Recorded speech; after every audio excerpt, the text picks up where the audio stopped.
25 minutes past 8. You're very welcome back to OTB AM. It's Jaron Ashling with you all the way through until 10. Will O'Callaghan is with us at 8:26. Will, good morning to you. How are you?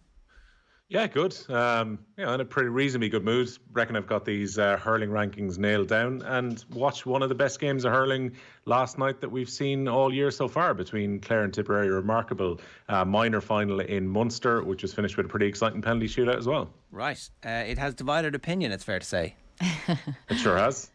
This always happens, though. I think GA people won't embrace the idea of penalties. I think it's often because we've got post-colonial inferiority complex. Is that what you're saying? Sorry, did you use the words post? Sorry, Will. That they feel the only fair way to decide a game is to go to an extra match as opposed to playing penalties. I think James Woodlock was very honest about it after the game, the Tipperary manager, when he said, look, we've been aware all week of the possibility that this final could be decided on penalties. We've been practicing for them, and I'm just delighted that my team have come through. So I know, Ash, you said earlier on that you faced the situation last year where there was confusion after a game and it ended up going to free kicks as opposed to penalties. I think that's perfectly unacceptable if someone doesn't know beforehand. But I think if people are aware, look, they've prepared for it, they're ready to go. Penalty, I think, is a fair way to decide a competition. Yeah, that's the key thing there. If you're aware, so you're aware, then you can practice. Then you can't really say anything after the game when it goes to penalties. You know, you're prepared for it. So that's that, in my opinion. But yeah, we went to free kicks in a semi-final last year.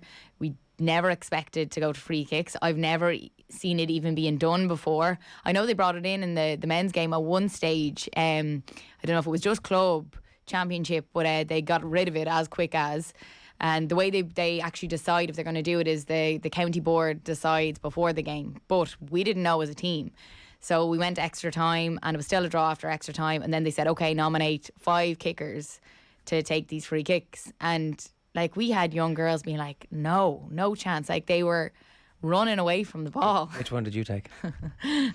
No, Ger, leave me alone. Come on. I take the frees. So you took the first one or the fifth? You're like the Ronaldo one. Yeah, something like that.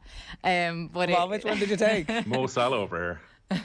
No, I took the penalty to put us into extra time. Okay, that's all you're allowed to know. All right. Did you miss? Yeah. Okay, well, at least you took one. I took one, but I missed. Yeah, horrendous. And I was a free taker, so that was even worse. It was honestly traumatizing. Obviously traumatizing. It clearly is, yeah. All right, sorry for late, but let's embrace the trauma for a moment. So, how did you decide in those 2 minutes when it's like, okay, this is going to happen, and also where were they taken from? So just at the D, so just outside the D, which was quite far out. There was a strong enough wind as well, so that was all to factor in. And the other team were so good at free kicks the whole way throughout the game. So even as we were stepping up to it, it was like they haven't missed one free kick the whole game. And they had 2 free takers, from both sides that hadn't missed. And I was like, oh, obviously that plays in your mind stepping up. And then we have quite a young team, and hearing a lot of excuses here, Ash. Oh no, like, it was traumatising. Honestly, as we're talking about it, penalties is the way it should have went. We had practice penalties in training. We knew who the maybe at least top three who were going to take them. Then you had the few others that would step up, but we needed 5. But we knew who they would be. With the free kicks, we were all thrown. We just did extra time, gone to, obviously, a draw again. We were wrecked. People were cramping. And then they're like, it's free kicks. We're like, free kicks? What? Yeah. I've never seen this. So it was just a big shock. So I definitely think it should go to penalties. Like, that's something that I think most teams are way more prepared for.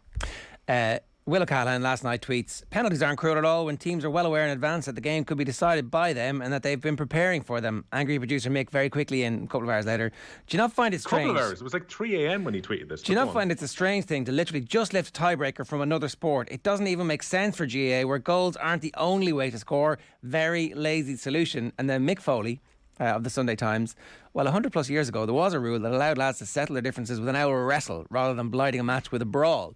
Maybe there's something uniquely GAA in that to settle these games. A sock wrestling, like sumo style, push somebody out of the D, and your team wins. You put your 2 best scrappers in. Who would it have been from Dublin and Mayo back in the day? Who would you have gone for?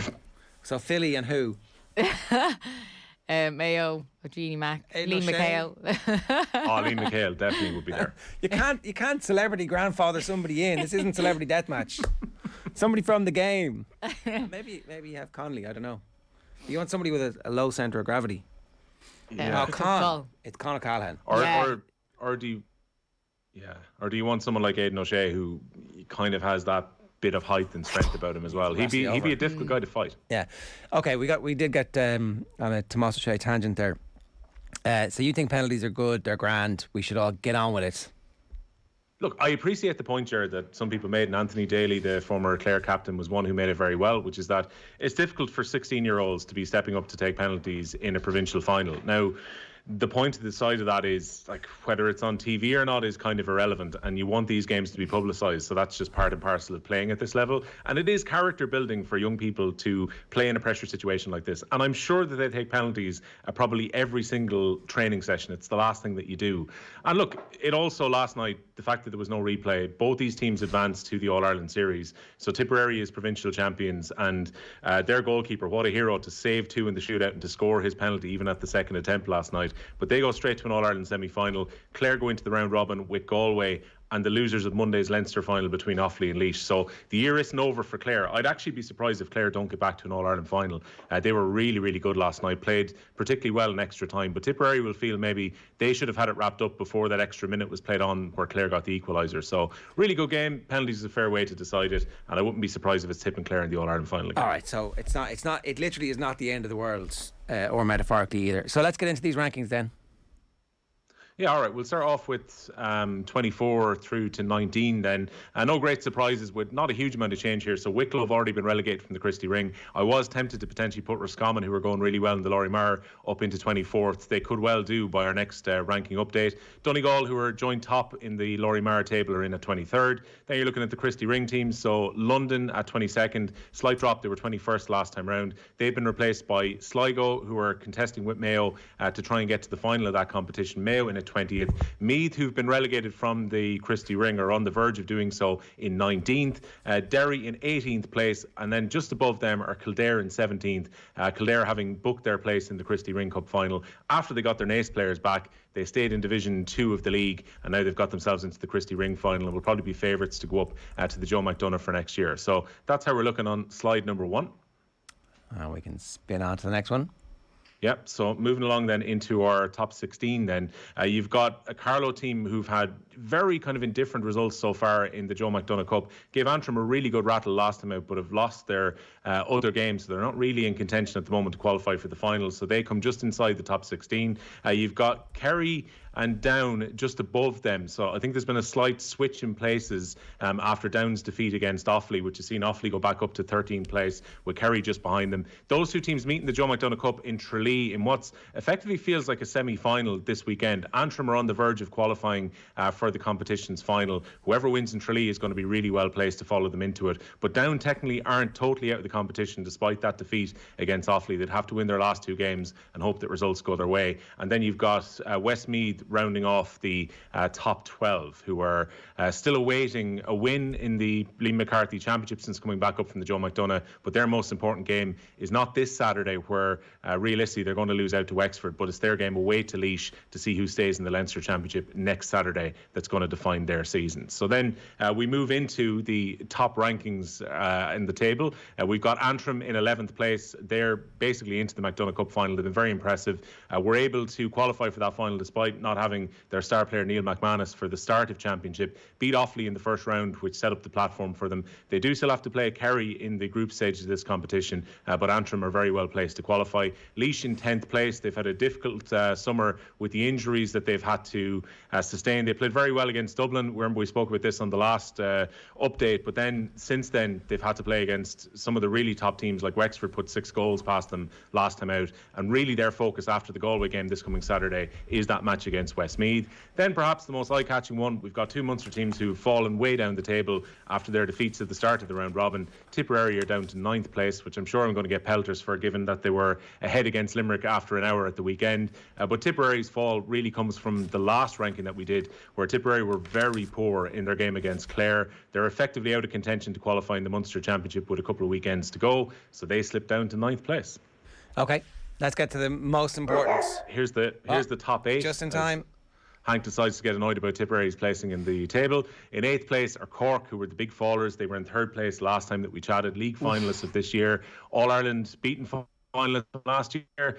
And really championship so far. The 2-point defeat against Clare was deceptive. I think Clare were 9 or 10 points the better team on that day at Semple Stadium, and they were beaten pretty comprehensively by Limerick in the first round of the competition on home soil at Páirc Uí Chaoimh, when we were thinking maybe this Cork team have a kick, maybe they can put in a performance like they did in the first half against Limerick back in the league. That did not transpire, and in the second half particularly, they faded miserably. Now, on the hurling pod this week, something that's been totally lost, Jaron Ashling, over the last couple of weeks, Patrick Horgan is now the top scorer in championship history. I remember the fating on both Henry Shefflin and on Joe Canning when they took that record. It kind of quietly happened with Patrick Horgan because it was in a game where Cork were beaten against Clare. But just kind of to acknowledge that, and also to acknowledge the fact that the GAA keeps such a poor record of important statistics themselves. Like, this should be a massive achievement. I'm not quite talking about like Buddy Franklin, people coming onto the pitch like in the AFL, or Ray Allen coming out of the stand to Steph Curry with the NBA. But at the same time, surely this should have been marked along the way. But Cork won't be qualifying for the All-Ireland series, I don't think. They're sitting in 8th place. Just above them, you've got Wexford in 7th. They dropped behind Dublin after the direct results between the teams, where Dublin beat Wexford. Both teams are still in contention to qualify in Leinster and for the All-Ireland series, but Dublin go ahead of Wexford in 6th. Kilkenny in 5th place. They drop 1 place because they lost out to Galway in Salt Hill on the day of the Salt Hill Shake. As a result, Galway, as we predicted, started the year on the very first power rankings up to 4th. So if the free had gone the other way, it'd be Galway 5, Kilkenny 4. Yeah, possibly, because Kilkenny had started off quite well. They'd swept the results up until now. Kilkenny have got a chance to, effectively. Yeah, I think I would put Kilkenny before. And look, Kilkenny have to beat Dublin. And the thing is, we're kind of nearly all assuming that Dublin are going to lose to Kilkenny at Parnell Park this weekend. But that game still has to be played. I mean, Dublin have got a huge opportunity to qualify after their win against Wexford last time out. So despite the fact that we've had so many one-sided games involving Laois and Westmeath and the other teams, Leinster's actually been pretty entertaining so far, and we've got a 4-way chase for 3 places that feels pretty wide open at the moment. So Galway up to 4th place. Got to respect that result against Kilkenny, albeit a very late free from Conor Cooney. Clare, the big risers, they're up from 7th on the last rankings up to 3rd. Again, they have been so impressive with their start. Took out Tipperary with no mercy whatsoever, and they backed that up with a win against Cork.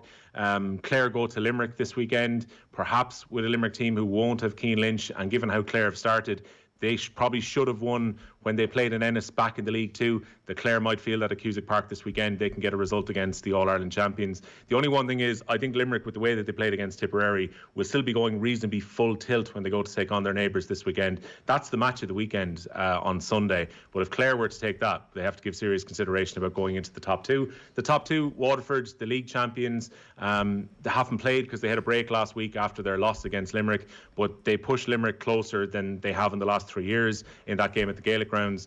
They should be able to get a result against Cork at Welsh Park this weekend, which will leave them still very well placed to qualify for the Munster final. And the team who are officially back on top, because we didn't do our rankings after Limerick against Waterford last time out, is that Limerick are back as the top team in the country. 3 years in a row, Ger, first 3 games of the season, 30 points scored in each of those games. Remarkable consistency from John Kiley's side. There's going to be the distractions off the pitch at the moment and the headlines from during the week. They've had to deal with the fact that Cian Lynch is out for the entire Munster Championship. They missed Kyle Hayes for their second game because of his hamstring injury. And still, the Limerick machine keeps motoring on. And even when they hurled within themselves for an hour against Tipperary at the Gaelic grounds last Sunday, they still found a solution in the last 10-15 minutes of that game to get the result. Limerick, top team in the power rankings. And totally understandably, and I think pretty predictable, even in the midst of the worst league campaign. Certainly, when Gerard Hegarty on the show just before the start of the championship, and he was like, sure, look, it'd be grand. It was like, that was the subtext. He didn't actually say that, but that was definitely what we got. Tipperary on page 2. I mean, it's like we just take it for granted at this stage. Tipperary, how far the mighty have fallen. They should be All-Ireland contenders. They've had a horrific season with injury, so it's difficult to judge the job that Bonner is doing. Sherlock Nan in the paper yesterday or the day before, mildly critical of Liam Sheedy for not bringing enough young lads through, and so therefore he felt they weren't up to championship speed just yet, that they could go 60 minutes in a big game against Limerick. Are they that far away? Are they really the 9th best team in the country? I would, if I was a Tipperary fan, I would have been massively heartened by the way that some of those young players have played in the first few games, and particularly against Limerick. Like, maybe they've actually happened upon a new system and some new players to fit into the team by the fact that they've had so many injuries and the way they've been rocked by retirement. So, look, I'd be very much thinking this is a team on the way up. Players who were very, very good at 19, 20 years of age that maybe didn't get a huge game the last years. We would have now getting action in the championship. So I'd be very hopeful that Tipperary are going to jump back up the rankings in 2023, but we're obviously basing the power rankings on what we've seen in the game so far in the championship. I think it's sort of like Tomás O'Shea, what he was explaining there with Offaly, that they're, on the way up, that it's going to take maybe 2-3 years to really bring those lads into the Notoriously into the team. fickle Tip fans do not have patience. But they have these young players coming through at the moment. They're exciting. They put out a good performance against Limerick. I think it's really positive, and you have to go through those periods. It takes time to build a team up, especially an All-Ireland winning team. So no, I wouldn't be too worried. Bear in mind as well, lads, a lot of Tipperary supporters felt that they were going to get a complete and utter scutching when they went to the Gaelic grounds last weekend, which isn't what transpired. Yeah. The final result was actually pretty deceptive, and I think more people would have travelled if they had a bit more hope. I think there was that feeling from Me, Tipperary. than awfully patronising Tipperary on the show this morning. I'm here for it. Don't worry.